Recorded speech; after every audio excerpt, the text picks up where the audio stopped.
Hello hi friends, welcome back to my YouTube channel. ಬನ್ನಿ, ಇವತ್ತು ನಾನು ನಿಮ್ಮೊಂದಿಗೆ ಶನಿವಾರದ ಲಾಗು ಶೇರ್ ಮಾಡ್ಕೊತಾ ಇದ್ದೀನಿ.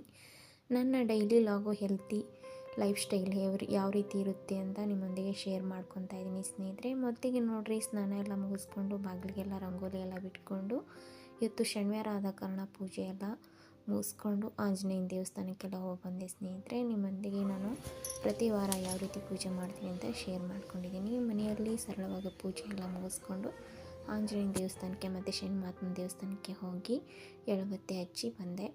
ಇವಾಗ ಬರ್ರಿ ತಿಂಡಿಗೆ ಅಂತ ನಾನಿವತ್ತು ಗೆಣಸಿಂದು ತಾಲಿಪಟ್ಟು ಮಾಡ್ತಾಯಿದ್ದೀನಿ ಸ್ನೇಹಿತರೆ. ಯಾಕಂದರೆ ಸಂಕ್ರಾಂತಿಗೆ ತಂದಿರೋದು ಗೆಣಸು ತುಂಬಾ ಇತ್ತು, ಹಾಗಾಗಿ ಅದನ್ನ ಹಾಗೆ ಬೇಯಿಸಿ ತಿನ್ನೋದಕ್ಕಿಂತ ಈ ರೀತಿ ಒಂದು ಸ್ವಲ್ಪ ಡಿಫ್ರೆಂಟಾಗಿ ಮಾಡೋಣ ಅಂತ ನಾನು ಗೆಣಸನ್ನ ಇವತ್ತು ತಾಲಿಪಟ್ಟಿ ಮಾಡ್ಕೊತಾ ಇದ್ದೀನಿ. ಯಾಕಂದರೆ ಹೆಲ್ದಿಯಾಗಿ ಇರುತ್ತೆ, ಬೆಳಗಿನ ಬ್ರೇಕ್ಫಾಸ್ಟ್ಗೂ ತುಂಬ ಚೆನ್ನಾಗಿರುತ್ತೆ. ರೈಸ್ ತಿನ್ನೋ ಬದಲು ಈ ರೀತಿ ನಾವು ಹೆಲ್ದಿಯಾಗಿ ಮಾಡ್ಕೊಳ್ಳೋದ್ರಿಂದ ಆರೋಗ್ಯಕ್ಕೂ ತುಂಬ ಒಳ್ಳೆಯದು ಸ್ನೇಹಿತರೆ. ಹಾಗಾಗಿ ಇದನ್ನ ನೋಡಿರಿ, ಒಂದು ತೊಗೊಂಡಿದ್ದೀನಿ ನಾನು. ಇವಾಗ ನನಗೊಬ್ಬಳಿಗೆ ಮಾಡೋಷ್ಟು ತೊಗೊಂಡಿದ್ದೀನಿ. ಹಾಗಾಗಿ ಇದನ್ನ ಮೇಲಿನ ಸಿಪ್ಪೆ ಅದೆಲ್ಲ ತೆಗೆದು ನೀಟಾಗಿ ಈ ರೀತಿ ನಾವು ಕೊಬ್ಬರಿ ತುರಿತೀವಲ್ಲ ಆ ರೀತಿ ತುರ್ಕೋಬೇಕಾಗುತ್ತೆ. ಇದಕ್ಕೆ ಯಾವುದೇ ರೀತಿ ಹಿಟ್ಟು ಅದೇನು ಹಾಕ್ತಾಯಿಲ್ಲ. ಬೇಕು ಅಂದರೆ ಒಂದು ಸ್ವಲ್ಪ ಹುರ್ಗಡ್ಲೆ ಹಿಟ್ಟು ಹಾಕ್ಕೋಬೋದು, ಆದರೆ ನಾವು ಹಿಟ್ಟು ಅದೇನು ಹಾಕಿಲ್ಲ.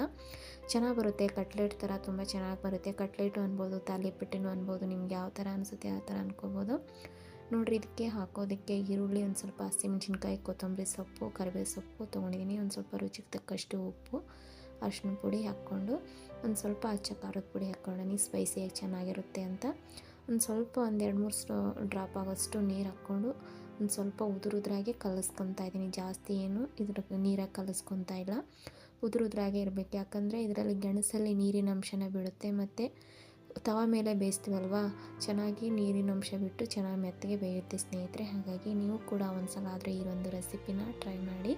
ಬೆಳಗಿನ ಬ್ರೇಕ್ಫಾಸ್ಟ್ಗೆ ಇವತ್ತು ನಾನು ಇದನ್ನ ಮಾಡ್ಕೊತಾ ಇದ್ದೀನಿ. ಹೆಲ್ದಿಯಾಗಿರುತ್ತೆ, ಮತ್ತು ಲೈಫ್ ಸ್ಟೈಲು ಒಂದು ಸ್ವಲ್ಪ ಚೇಂಜಸ್ ಮಾಡ್ಕೊಳಕ್ಕೂ ತುಂಬ ಚೆನ್ನಾಗಿರುತ್ತೆ. ಯಾರೆಲ್ಲ ಡಯಟ್ ಮಾಡ್ತಿರಲ್ಲ, ಒಂದೇ ರೀತಿ ನಿಮಗೆ ಗೆಣಸನ್ನ ಬೇಯಿಸ್ಕೊಂಡು ತಿಂದು ಬೇಜಾರಾಗಿದ್ದರೆ ಈ ರೀತಿ ತಾಲಿಪಟ್ಟು ಅಥವಾ ಕಟ್ಲೆಟ್ ಅಂತ ಮಾಡ್ಕೊಂಡು ತಿಂದರೆ ತುಂಬ ಚೆನ್ನಾಗಿರುತ್ತೆ ಸ್ನೇಹಿತರೆ.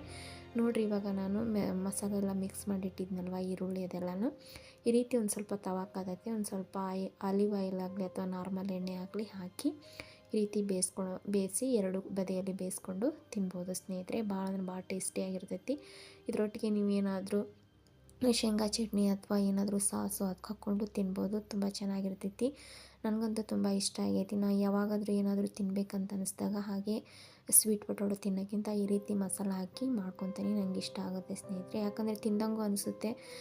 ಕೆಲವೊಬ್ಬರು ಹಾಗೆ ಪ್ಲೇನ್ ತಿನ್ನೋಕೆ ಇಷ್ಟಪಡಲ್ಲ, ಈ ರೀತಿ ಮಾಡಿಕೊಂಡ್ರೆ ಅವ್ರಿಗೆ ಹೊಟ್ಟೆ ತುಂಬಾ ತಿನ್ಬೋದು ಅಂತ ಅನ್ನಿಸ್ಬೋದು ಸ್ನೇಹಿತರೆ.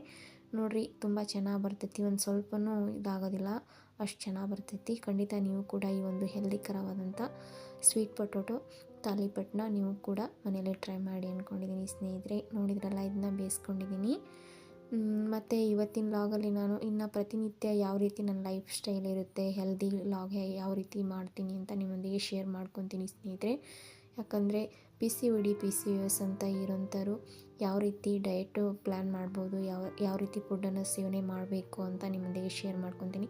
ಮತ್ತು PCOS ಅಂತ ಇರೋಂಥವ್ರಿಗೆ ಈ ರೀತಿ ಸ್ವೀಟ್ ಪೊಟೊಟೊ ತುಂಬ ಒಳ್ಳೆಯದು ಸ್ನೇಹಿತರೆ. ಆರೋಗ್ಯಕ್ಕೆ, ವೆಯ್ಟ್ ಲಾಸ್ ಮಾಡೋರಿಗೂ ತುಂಬ ಒಳ್ಳೆಯದು. ಹಾಗಾಗಿ ನೋಡಿರಿ, ಇವಾಗ ಮತ್ತೊಂದು ತಾಲಿಪಟ್ಟು ಇದೇ ರೀತಿ ನಾನು ಮಾಡ್ಕೊತಾ ಇದ್ದೀನಿ ಸ್ನೇಹಿತರೆ. ಇದಕ್ಕೆ ಯಾವುದೇ ರೀತಿ ಹಿಟ್ಟು ಅದೇನು ಹಾಕಿಲ್ಲ ನಾನು, ಬರೀ ಈರುಳ್ಳಿ, ಹಸಿಮೆಣ್ಸಿನ್ಕಾಯಿ, ಕೊತ್ತಂಬರಿ ಸೊಪ್ಪು, ಕರಿಬೇವು ಸೊಪ್ಪು ಅಷ್ಟೇ ಹಾಕಿರೋದು. ಅದನ್ನ ಚೆನ್ನಾಗಿ ಮಿಕ್ಸ್ ಮಾಡ್ಕೊಂಡಿದ್ದೀನಿ.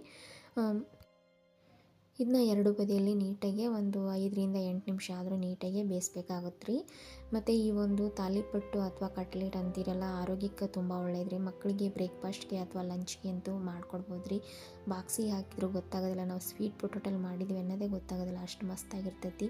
ನೋಡಿರಿ, ಇದಕ್ಕೊಂದು ಸ್ವಲ್ಪ ಟೊಮೊಟೊ ಸಾಸ್ ಹಾಕ್ಕೊಂಡು ತಿಂತಾಯಿದ್ದೀನಿ.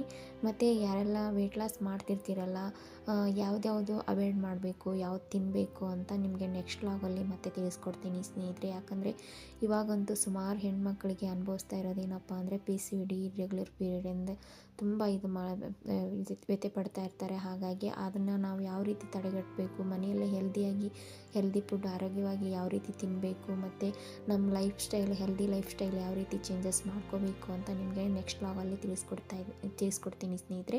ಇವಾಗ ನೋಡಿರಿ ಒಂದು ಹರ್ಬಲ್ ಟೀ ಮಾಡ್ಕೊತಾ ಇದ್ದೀನಿ. ಧನಿಯಾ ಕಾಳು ಒಂದು ಸ್ವಲ್ಪ ಈ ರೀತಿ ನಾವು ಪ್ರತಿನಿತ್ಯ ಒಂದೇ ರೀತಿ ಹರ್ಬಲ್ ಟೀ ಕುಡಿಯೋಕ್ಕಿಂತ ಬೇರೆ ಬೇರೆ ಪ್ರತಿದಿನ ಒಂದಿನ ಜೀರಿಗೆ ಅಥವಾ ಧನಿಯಾ ಕಾಳು, ನಿಮ್ಗೆ ಯಾವುದು ಓಂ ಕಾಳು, ಹೀಗೆ ಬೇರೆ ಬೇರೆ ಟೀಗಳನ್ನು ಮಾಡಿಕೊಂಡು ಕುಡಿಬೋದು. ಆದರೆ ಸಕ್ಕರೆ ಮತ್ತು ಬೆಲ್ಲ ಯಾವುದನ್ನು ಬಳಸಬಾರ್ದು. ಯಾಕಂದರೆ PCOD ಅಂತ ಇರೋಂಥವ್ರು ಸಕ್ಕರೆ ಮತ್ತು ಬೆಲ್ಲ, ಸ್ವೀಟು ಮತ್ತು ಬೇಕ್ರಿ ಐಟಮ್ಸು ಇದು ಯಾವುದು ಜಂಕ್ ಫುಡ್ಡು ನಾವು ಜಾಸ್ತಿ ಏನು ನಾವು ತಿಂತೇವಲ್ವ, ಅದರಿಂದ ಈ ಒಂದು PCOD ಅನ್ನೋದು ಬರುತ್ತೆ. ಮನೆಯಲ್ಲಿರೋಂಥ ಆರೋಗ್ಯಕ್ಕೆ ಶುಚಿಯಾಗಿ ನಾವು ಮನೆಯಲ್ಲೇ ಮಾಡಿಕೊಂಡು ತಿನ್ನೋದ್ರಿಂದ ಒಳ್ಳೆಯದು ಸ್ನೇಹಿತರೆ. ಹಾಗಾಗಿ ನೀವು ಕೂಡ ಈ ಒಂದು ಮಾಹಿತಿ ನಿಮ್ಮೆಲ್ಲರಿಗೂ ಇಷ್ಟ ಆಗುತ್ತೆ ಅಂದ್ಕೊಂಡಿದ್ದೀನಿ. ಬನ್ನಿ ಇವಾಗ ಈ ಒಂದು ಹರ್ಬಲ್ ಟೀ ಕುಡಿಯುತ್ತಾ ಈ ಒಂದು ದಿನಚರಿಯನ್ನು ಶೇರ್ ಮಾಡ್ಕೊತಾ ಇದ್ದೀನಿ ಸ್ನೇಹಿತರೆ. ಮತ್ತು ಈ ಒಂದು ದಿನದಲ್ಲಿ ನಾವು ಹೇಳಬೇಕು ಅಂತಂದರೆ ಪ್ರತಿನಿತ್ಯ ನಾವು ಹೆಣ್ಮಕ್ಳಾದವರು ಹೆಲ್ದಿಕರವಾದಂಥ ಲೈಫ್ ಸ್ಟೈಲ್ನ ನಾವು ಇದು ಮಾಡಬೇಕಾಗುತ್ತೆ. ಯಾಕಂದರೆ ಕೆಲವೊಬ್ಬರಿಗೆ ಟೆನ್ಷನ್ನಿಂದನೂ PCOD ಬರುತ್ತೆ, ಕೆಲವೊಬ್ಬರಿಗೆ ಜಾಸ್ತಿ ಏನಾದರೂ ಟೀ ಕಾಫಿ ಕುಡಿಯೋದ್ರಿಂದನೂ ಈ ಒಂದು PCOD ಅನ್ನೋದು ಇದಾಗುತ್ತೆ ಸ್ನೇಹಿತರೆ. ಹಾಗಾಗಿ ಹಾಲು, ಮೊಸರು, ತುಪ್ಪ ಇವೆಲ್ಲವನ್ನು ನಾವು ಜಾಸ್ತಿ ತೊಗೋಬಾರ್ದು. ಹಾಗಾಗಿ ಮತ್ತು ಈ ಒಂದು ವಿಡಿಯೋ ನಿಮಗೆ ಮತ್ತೊಂದು ವ್ಲಾಗಲ್ಲಿ ತಿಳಿಸ್ಕೊಡ್ತೀನಿ ಯಾವ ರೀತಿ ನಾವು ಸೇವನೆ ಮಾಡಬೇಕು, ಯಾವ ಡ್ರಿಂಕ್ ತೊಗೋಬೇಕು, ಮತ್ತು ಪ್ರತಿನಿತ್ಯ ಎಷ್ಟು ವಾಕ್ ಮಾಡಬೇಕು, ಮತ್ತು ನಾವು ಯಾವ ರೀತಿ ನಮ್ಮ ಲೈಫ್ ಸ್ಟೈಲ್ ಇರಬೇಕು ಅಂತ ನಿಮಗೆ ನೆಕ್ಸ್ಟ್ ವ್ಲಾಗಲ್ಲಿ ತಿಳಿಸ್ಕೊಡ್ತೀನಿ. ಈ ಒಂದು ಮಾಹಿತಿ ನಿಮ್ಮೆಲ್ಲರಿಗೂ ಇಷ್ಟ ಇದ್ದರೆ ಪ್ಲೀಸ್ ಒಂದು ಲೈಕ್ ಮಾಡಿ, ಶೇರ್ ಮಾಡಿ, ಕಮೆಂಟ್ ಮಾಡಿ. ಮತ್ತೆ ಸಿಗೋಣ ಹೊಸ ಮಾಹಿತಿಯೊಂದಿಗೆ, ಹೊಸ ರೆಸಿಪಿಯೊಂದಿಗೆ. ಧನ್ಯವಾದಗಳು ಸ್ನೇಹಿತರೆ. ಶುಭೋದಯ. ಎಲ್ಲರಿಗೂ ಒಳ್ಳೆಯದಾಗಲಿ. ಆ ಭಗವಂತ ಎಲ್ಲರಿಗೂ ಆಯುಷ್ಯ ಆರೋಗ್ಯ ಕೊಟ್ಟು ಕಾಪಾಡಲಿ. ಶುಭೋದಯ.